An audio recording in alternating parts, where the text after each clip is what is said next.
অপরিচ্ছন্ন জামাকাপড় পরে চাকরির সাক্ষাৎকারে হাজির হল এক মজুর পুত্র। দপ্তরের প্রধান উঠে দাঁড়িয়ে তাকে মর্যাদা দিলেন। কিন্তু বন্ধুরা, মূল ঘটনায় প্রবেশের আগে আপনাদের কাছে ছোট্ট এক নিবেদন। আমাদের এই আয়োজনটি পছন্দ হলে লাইক করুন এবং সঙ্গে থাকতে সাবস্ক্রাইব করে নিন, কারণ আপনাদের ভালোবাসাই আমাদের নতুন কিছু করার শক্তি যোগায়। আসুন মূল কাহিনীতে ফেরা যাক। ভোরের কুয়াশা তখনও পুরোপুরি মিলিয়ে যায়নি। শহরের এক ঘিজি গলিতে এক রোগা যুবক ভাঙা আয়নার সামনে দাঁড়িয়ে নিজের পুরনো শার্টের বোতাম আটকাচ্ছিল। জামার হাতায় সুতো ঝুলছিল, কলারের রং চটে গিয়েছিল এবং প্যান্টের তালি দেওয়া অংশটা ছিল চোখে পড়ার মতো। কিন্তু তার দৃষ্টিতে ছিল এক প্রবল তেজ। মনে সংশয় থাকলেও বুকের ভেতর ছিল পাহাড় প্রমাণ জেদ। তার নাম আকাশ। যে আকাশ রোজ ভোরে বাবার সঙ্গে নির্মাণস্থলে পাথর ভাঙতে যেত, কিন্তু পাথর ভাঙার ফাঁকে সে রাস্তায় পড়ে থাকা ফেলে দেওয়া ম্যাগাজিন কুড়িয়ে পড়ত। সেই ছেঁড়া পাতাগুলোই তাকে দেখিয়েছিল বাইরের জগৎ, বড় বড় দালান আর উঁচু স্বপ্নের হাতছানি। তার বাবা বিশু কাকা সারা এলাকায় বিশু কুলি নামেই পরিচিত ছিলেন, যার নুয়ে পড়া শরীর আর কড়া পড়া শক্ত হাত ছিল আজীবনের লড়াইয়ের চিহ্ন। তবে ছেলের জন্য তার একটাই কথা ছিল, আকাশ, তুই নিজের পড়াশোনা ছাড়িস না। আমাদের কপাল পাথরে ঢাকা থাকলেও তোর মেধা যেন সীমানা ছাড়িয়ে যায়। আজ সেই দিন, যেদিন আকাশ দেশের সবচেয়ে নামী সংস্থায় ইন্টারভিউ দিতে যাচ্ছিল। সেই দপ্তরে পা রাখা মানেই জীবনের গতিপথ বদলে যাওয়া। গলির মোড়ে দাঁড়িয়ে কিছু প্রতিবেশী টিটকারি দিচ্ছিল, আরে আকাশ, এই হালে বড় অফিসে যাবি? দারোয়ান তো তোকে গেট থেকেই ভাগিয়ে দেবে। আকাশ একবার নিজের মলিন পোশাকের দিকে তাকালো, বুকটা যেন হাহাকার করে উঠল। কিন্তু তখনই বাবার কণ্ঠ কানে বাজল, পোশাক দিয়ে নয়, সাহস দিয়ে মানুষ বড় হয়।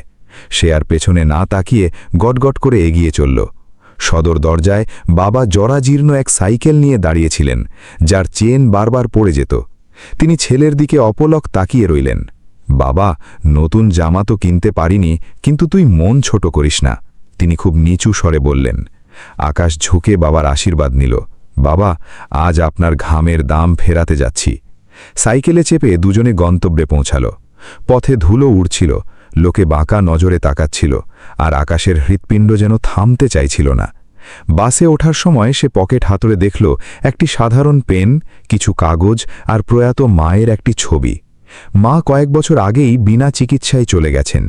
সেদিন হাসপাতালের বারান্দায় দাঁড়িয়ে আকাশ শপথ নিয়েছিল এমন বড় মানুষ হবে যাতে কোনো গরিবের মাকে টাকার অভাবে ধুঁকে মরতে না হয়। বাস যখন মূল শহরে ঢুকল, কাঁচের অট্টালিকা আর নিয়ন আলো দেখে আকাশ বিমোহিত হয়ে পড়ল। এত বড় অফিস সে কল্পনাতেও দেখেনি। অফিসের প্রধান ফটকে নিরাপত্তাকর্মী তাকে রুক্ষভাবে আটকাল। কোথায় যাচ্ছ? সে গর্জে উঠল। চাকরির ইন্টারভিউ আছে, আকাশ কোনো মতে কথাটি বলল। লোকটা বিদ্রূপের হাসি হাসল। এখানে? আকাশ পকেট থেকে সাক্ষাৎকারের চিঠিটি বের করতেই রক্ষীর ভঙ্গি বদলে গেল। ভেতরে বড় বড় বাবুরা বসে আছে, দেখে চলিস। সে গজগজ করতে করতে পথ ছেড়ে দিল। আকাশ কোনো মতে ভেতরে ঢুকল।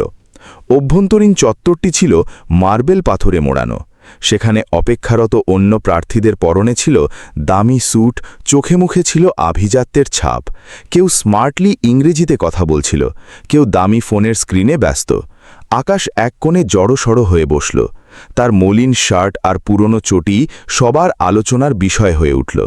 ভাই, তুই ভুল ঠিকানায় আসিসনি তো? একজন বাঁকা হাসি দিল। অন্যজন ফিসফিস করল, হয়তো ঝাড়ুদারের পদের জন্য এসেছে। চারদিকে এক বিদ্রূপে ঢেউ বয়ে গেল। আকাশের গলা শুকিয়ে কাঠ হয়ে গেল। তবুও সে নথিপত্রের ফাইলটা শক্ত করে চেপে ধরল। নিজেকে বোঝালো, আমি হাত পাততে আসিনি, আমার যোগ্যতার প্রমাণ দিতে এসেছি। খানিক বাদে নাম ডাকা হলো, মিস্টার আকাশ বিশু। হলঘরটি যেন এক মুহূর্তের জন্য নিথর হয়ে গেল। সবার চোখ তার দিকে। সে শান্ত পায়ে উঠে দাঁড়াল। ভেতরটা কাঁপলেও মাথা উঁচু করে সে ইন্টারভিউ রুমের দরজা ঠেলে ঢুকল। ভেতরে লম্বা টেবিলের ওপাশে বেশ কয়েকজন উচ্চপদস্থ কর্তা বসেছিলেন। ঠিক মাঝখানে বসেছিলেন সংস্থার কর্ণধার, শুভ্র চুল আর তীক্ষ্ণ দৃষ্টির এক প্রবীণ মানুষ। আকাশ দরজার কাছেই স্থির হয়ে রইল। ভাবল হয়তো অনিচ্ছাকৃত কোনো অপরাধ করে ফেলেছে। সে কাঁপা গলায় প্রশ্ন করল, স্যার, আমি কি এগিয়ে আসতে পারি? কর্ণধারের দৃষ্টি তখনও তার ওপর নিবদ্ধ, যেন তিনি কোনো পুরনো স্মৃতি হাতড়াচ্ছেন। এসো আকাশ, খুব নরম গলায় তিনি বললেন। অন্য কর্মকর্তাদের কপালে ভাঁজ পড়ল। যে মানুষটি কখনো কোনো বড় ব্যবসায়ীর জন্য আসন ছাড়েন না, তিনি আজ এক হতদরিদ্র যুবকের সম্মানে দাঁড়িয়ে আছেন। আকাশ ধীরে ধীরে এগিয়ে এলো। সে চেয়ারে বসতে যাচ্ছিল, কিন্তু কর্ণধার তাকে টেবিলের ঠিক সামনে ডাকলেন। আকাশের বুক ধড়ফড় করছিল। কর্ণধার তার সামনে এসে দাঁড়ালেন এবং গভীর মমতায় তাকে দেখতে লাগলেন। তার চোখ ভিজে উঠল। তোমার বাবার নাম কি বিশু কাকা? তিনি শুধালেন। আকাশ চমকে উঠল। জি স্যার। কর্মকর্তাদের বিস্ময়ে এবার চরমে পৌঁছাল। বিশুকুলি পাথর কাটার কাজ করে যে? কর্ণধারের কণ্ঠস্বর ভারী হয়ে এলো। আকাশ গলাধরা গলায় বলল, জি স্যার। আপনি কি তাকে আগে থেকেই চেনেন? কর্ণধার দীর্ঘশ্বাস ফেলে জানলার দিকে তাকালেন। চিনি, তিনি বিড়বিড় করে বললেন, খুব ভালোভাবেই চিনি। ঘরে এক অদ্ভুত নীরবতা বিরাজ করছিল। একজন ডিরেক্টর আলতো করে বললেন, স্যার, ইন্টারভিউ কি শুরু করব? কর্ণধার হাত তুলে তাকে থামিয়ে দিলেন। আকাশের দিকে তাকিয়ে বললেন, তুমি বসো। আকাশ কোনো মতে চেয়ারে বসল। কর্ণধার নিজের আসনে ফিরে এলেন, কিন্তু তার দৃষ্টি স্থির ছিল আকাশের ওপর। আকাশ, তিনি বললেন, আজকের এই পরীক্ষা তোমার ডিগ্রির চেয়েও বড় তোমার চরিত্রের। আকাশ মাথা নিচু করে বলল, স্যার, আমার বিশেষ কোনো পরিচয় নেই, শুধু হাড় ভাঙা খাটুনির ক্ষমতা আছে। কিছু কর্মকর্তা মৃদু হাসলেন, হয়তো তুচ্ছতাচ্ছিল্য করে। কর্ণধার তাদের দিকে কঠোর চোখে তাকালেন। কঠোর পরিশ্রমই সবচেয়ে বড় যোগ্যতা। এরপর তিনি আকাশের ফাইলটি খুললেন। পরীক্ষার নম্বরগুলো দেখে তিনি অবাক হলেন। তুমি তো সব পরীক্ষায় শীর্ষে ছিলে, তিনি জানতে চাইলেন। জি স্যার, কিন্তু পড়াশোনার খরচ জোগাতে রাতে আমি ট্রাক আনলোড করতাম, আকাশ অকপটে জানাল। পাশ থেকে এক কর্মকর্তা বিস্ময় প্রকাশ করে বললেন, স্যার, ও কোনো টিউটার ছাড়াই এত ভালো ফল করেছে। কর্ণধারের চোখে তখন জয়ের আনন্দ। আকাশ, তিনি গম্ভীর স্বরে বললেন, যদি এই প্রতিষ্ঠানে তোমার চাকরি হয়, তবে তোমার প্রথম লক্ষ্য কি হবে? আকাশ এক মুহূর্ত দেরি না করে বলল, স্যার, সবার আগে আমার বাবার ঘাড় থেকে পাথরের বোঝাটা নামাবো এবং তারপর একটি তহবিল গড়ব, যাতে কোনো দুস্থ মানুষ বিনা চিকিৎসায় না ভেরে। এই কথায় ঘরে উপস্থিত অনেকেরই দৃষ্টি বদলে গেল। কর্ণধারের হাত থরথর করে কাঁপছিল। তার মানুষপটে ফুটে উঠল বহু বছর আগের এক ধুলোমাখা দৃশ্য, রক্তাক্ত এক যুবক আর এক মজুরের অবয়ব। কর্ণধার ঝটপট নিজের চশমা মুছে নিলেন। সবাই বুঝে গেল এটি স্রেফ কোনো সাধারণ সাক্ষাৎকার নয়। কর্ণধার ধীর স্বরে বললেন, আকাশ, তোমার বাবা কি কখনো বলেননি যে তিনি একবার এক ব্যক্তির জীবন ফিরিয়ে দিয়েছিলেন? আকাশ যেন বজ্রাহত হল। কি বলছেন স্যার? তার মুখ দিয়ে শুধু এটুকুই বেরোল। ঘরের সবাই স্তব্ধ। কর্ণধার উঠে জানলার কাছে গেলেন। শহরের আকাশচুম্বী দালানগুলোর দিকে তাকিয়ে বলতে শুরু করলেন, 25 বছর আগে আমিও তোমার মতোই এক সামান্য কর্মী ছিলাম। একটি দুর্ঘটনার সব ওলটপালট করে দিয়েছিল। আকাশের নিঃশ্বাস প্রায় বন্ধ হয়ে আসছিল। কর্ণধার ঘুরে তাকালেন। সেদিন যদি তোমার বাবা তার জীবন বাজি না রাখতেন, তার কণ্ঠরুদ্ধ হয়ে গেল। ঘরে পিনপতন নীরবতা। তবে আজ আমি এই চেয়ারে বসে থাকতে পারতাম না। আকাশের চোখের কোণ ভিজে উঠল। কিন্তু গল্পের মোড় তখনও বাকি ছিল। কর্ণধার যা বললেন তাতে পুরো ঘরের পরিবেশ পাল্টে গেল। আর আজ এই টেবিলে শুধু একজন প্রার্থী বসে নেই, বরং আমার জীবনের এক ঋণ দাঁড়িয়ে আছে। ঘরের স্তব্ধতা কাটছিল না। আকাশের চোখের পানি বাঁধ মানছিল না, কিন্তু তার মনে এক উত্তাল ঝড় বইছিল। সে ঘুণাক্ষরেও জানত না তার বাবার বীরত্বের কাহিনী। কর্ণধার নিজের আসনে ফিরে এলেন। অন্য কর্মকর্তাদের বিদ্রূপ এখন শ্রদ্ধায় পরিণত হয়েছে। আকাশ, কর্ণধার বলতে শুরু করলেন, 2.5 দশক আগে এক নির্মীয়মান ভবনে আমি পরিদর্শনে গিয়েছিলাম। হঠাৎ উপর থেকে একটি বিশাল লোহার কাঠামো আমার উপর ভেঙে পড়ে। আমি মাটির নিচে চাপা পড়েছিলাম। সবাই নিঃশ্বাস বন্ধ করে শুনছিল। কেউ সাহায্যের জন্য এগিয়ে আসেনি। ঠিক তখনই এক মজুর পাগলের মতো ছুটে আসে। নিজের খালি হাতে সে সেই ভারী লোহা সরানোর চেষ্টা করে। তার আঙুল ছিঁড়ে রক্ত ঝরছিল, তবুও সে পিছু হটেনি। শেষমেশ আমাকে টেনে বের করে আনে। আকাশের মনে ভেসে উঠল বাবার হাতের সেই গভীর দাগগুলো, যা সে এতদিন স্রেফ খাটুনির চিহ্ন ভেবেছিল। কর্ণধার আবার বললেন, আমি তাকে পুরস্কার দিতে চেয়েছিলাম, কিন্তু সে তার নাম গোপন রেখেই চলে যায়। শুধু বলেছিল, মানুষের সেবা কোনো সওদা নয়। কর্ণধারের চোখ আর্দ্র হয়ে গেল। আকাশের চোখে এখন গর্বের দ্যুতি। ঠিক তখনই একজন প্রবীণ ডিরেক্টর কেসে উঠলেন। স্যার, আবেগ ঠিক আছে, কিন্তু সংস্থার কিছু নিয়ম তো আছে। আমরা কি শুধু কৃতজ্ঞতার খাতিরে কাউকে নিয়োগ দিতে পারি? তার কণ্ঠে প্রচ্ছন্ন বিরোধিতা ছিল। আকাশের বুকটা দমে গেল। কর্ণধার মাথা তুলে ডিরেক্টরের দিকে স্থির দৃষ্টিতে তাকালেন। আপনি যথাযথ বলেছেন। তিনি কঠোরভাবে বললেন, প্রতিষ্ঠান চলে প্রতিভা আর সততায়, শুধু দয়াতে নয়। আকাশের হাত শক্ত হয়ে গেল। তাই কর্ণধার ঘোষণা করলেন, আকাশের নিয়োগ আজ এজন্য হবে না যে তার বাবা আমার জীবন বাঁচিয়েছিলেন। ঘরে গুঞ্জন শুরু হলো। তার নিয়োগ হবে কারণ সে সেই প্রতিকূলতা জয় করেছে যা এ শহরের লক্ষ লক্ষ টাকা খরচ করা কোনো বিত্তবান সন্তানও পারেনি। ডিরেক্টর চুপসে গেলেন। কর্ণধার আকাশের মার্কশিট তুলে ধরলেন। মেধা তালিকায় প্রথম হওয়া এবং জাতীয় স্তরের প্রকল্পে নির্বাচিত হওয়া কোনো সামান্য কথা নয়, বিশেষ করে যখন কোনো সুপারিশ নেই। আকাশ কাঁদছিল, কিন্তু তাতে কোনো হীনমন্যতা ছিল না। আকাশ, কর্ণধার জানতে চাইলেন, যদি আমি তোমাকে এই মুহূর্তে উচ্চপদে নিয়োগ দেই, তুমি কি নিজেকে তৈরি মনে করো? প্রশ্নটি ছিল এক বিশাল পরীক্ষা। আকাশ বুক চিরে এক দীর্ঘশ্বাস নিল। স্যার, আপনি যদি আমাকে ঋণের বদলে সুযোগ দেন, তবেই আমি এই চাকরি গ্রহণ করব। আমার যোগ্যতা যাচাই না করে যদি স্রেফ দয়া করেন, তবে আমি নিজেকে ক্ষমা করতে পারব না। ঘরটি আবার নিস্তব্ধ হয়ে গেল। কর্ণধারের ঠোঁটে এক চিলতে হাসি ফুটে উঠল।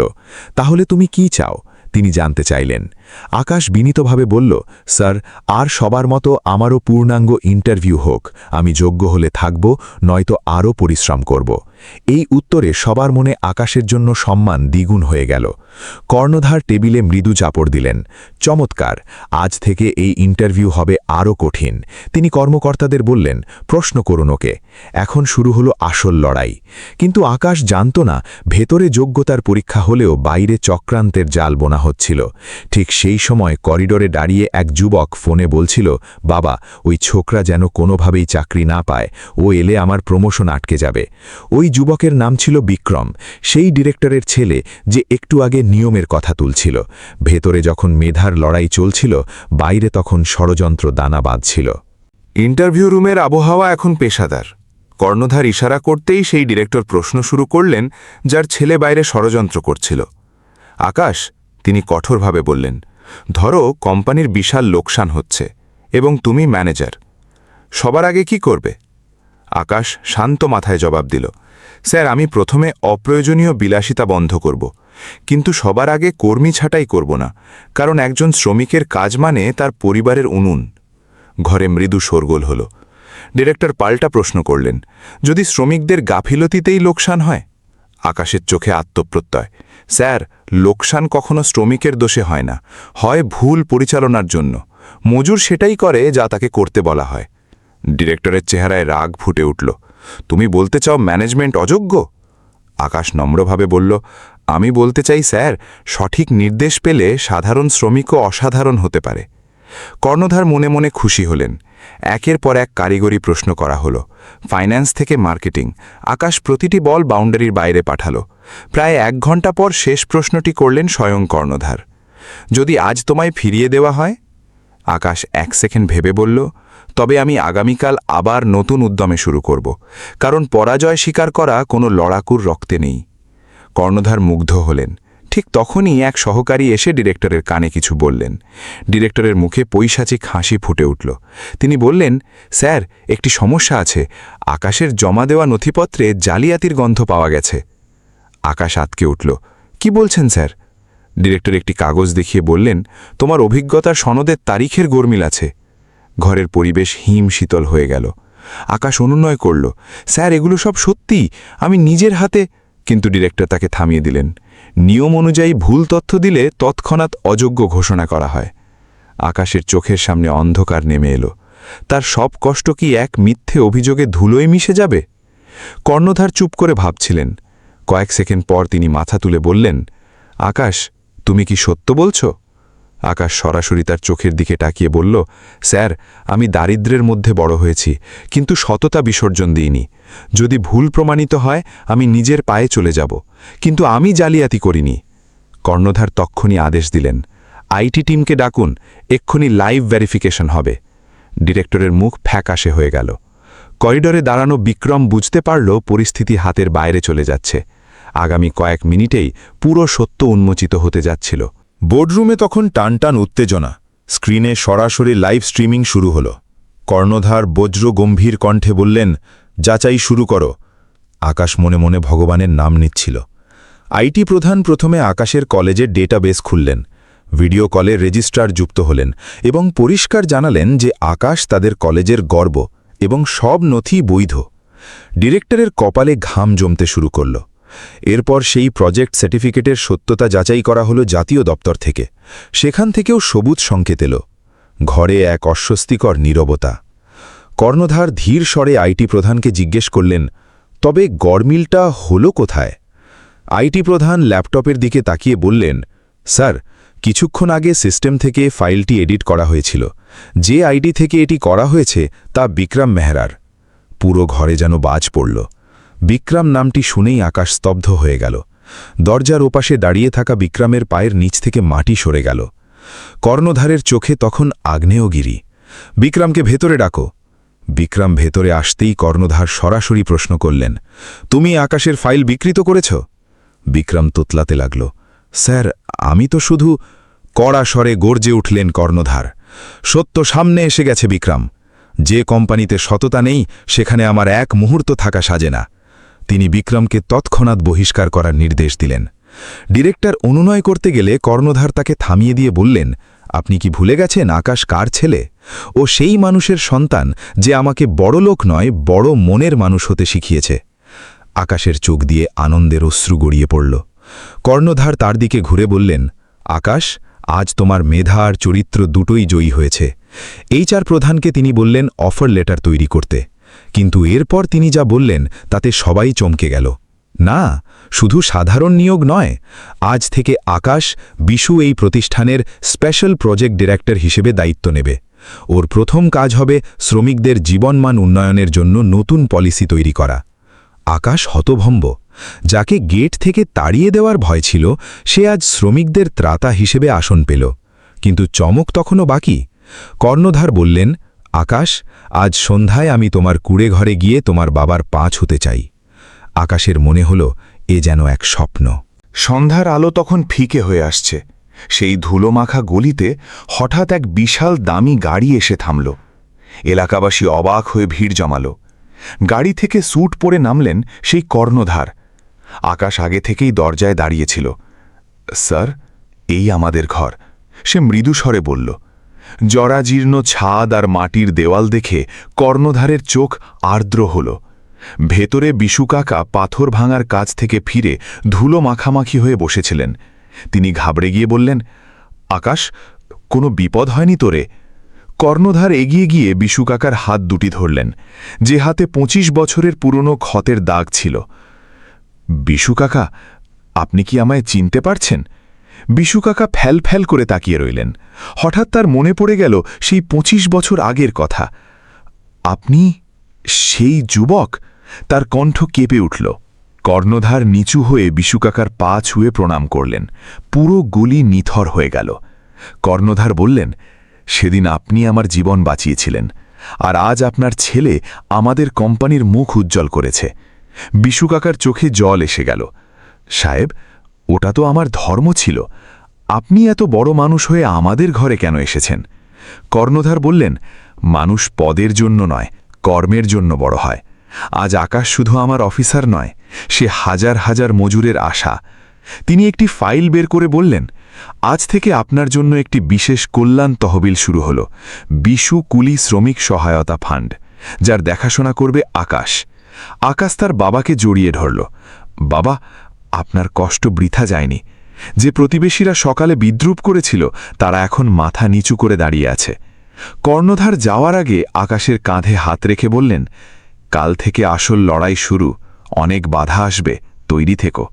রাত নামলে আকাশ ছাদে গিয়ে তারুণ্যের সেই স্বপ্নের আকাশের দিকে তাকালো।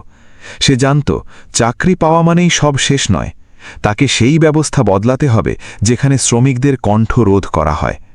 আগামী সকাল শুধু নতুন দিনের শুরু নয়, এক নতুন বিপ্লবের সংকেত। পরদিন সকালে আকাশ অফিসে ঢুকল এক নতুন স্বপ্ন নিয়ে। এখন সে আর প্রার্থী নয়, সে পরিবর্তনের কারিগর। প্রথম দিনেই সে শ্রমিক কলোনিতে গেল। সেখানকার জরাজীর্ণ অবস্থা দেখে সে ব্যথিত হল। মজুররা তাকে দেখে ভয়ে কুঁকড়ে যাচ্ছিল। আকাশ তাদের বলল, ভয় পাবেন না কাকা, আমি আপনাদেরই ঘরের ছেলে। সে সবার অভাব অভিযোগ খাতায় লিখে নিল। দুপুরে বোর্ড মিটিংয়ে আকাশ এক সাহসী প্রস্তাব রাখল। কোম্পানির লভ্যাংশের একটা বড় অংশ শ্রমিকদের স্বাস্থ্য আর শিশুদের শিক্ষার জন্য ব্যয় করতে হবে। ডিরেক্টররা যখন লোকসানের দোহাই দিচ্ছিলেন, আকাশ সোজাসুজি বলল, যদি লোকসান হয় তবে আমি বেতন নেব না, কিন্তু শ্রমিকদের পাওনা থেকে 1 পয়সাও কাটব না। কর্ণধারদার সিদ্ধান্তে মোহর দিলেন। মাস কয়েকের মধ্যে পরিবর্তন দৃশ্যমান হল। শ্রমিক কলোনিতে পানীয় জল আর স্কুল বসে গেল। বিশু কাকা এখন আর পাথর ভাঙেন না, তিনি বিকেলে নাতিনাতনিদের সাথে সময় কাটান। সেই ষড়যন্ত্রকারী ডিরেক্টর একদিন আকাশের কেবিনে এসে ক্ষমা চাইলেন। আকাশ তাকে বলল, স্যার, ক্ষমা চাওয়ার দরকার নেই।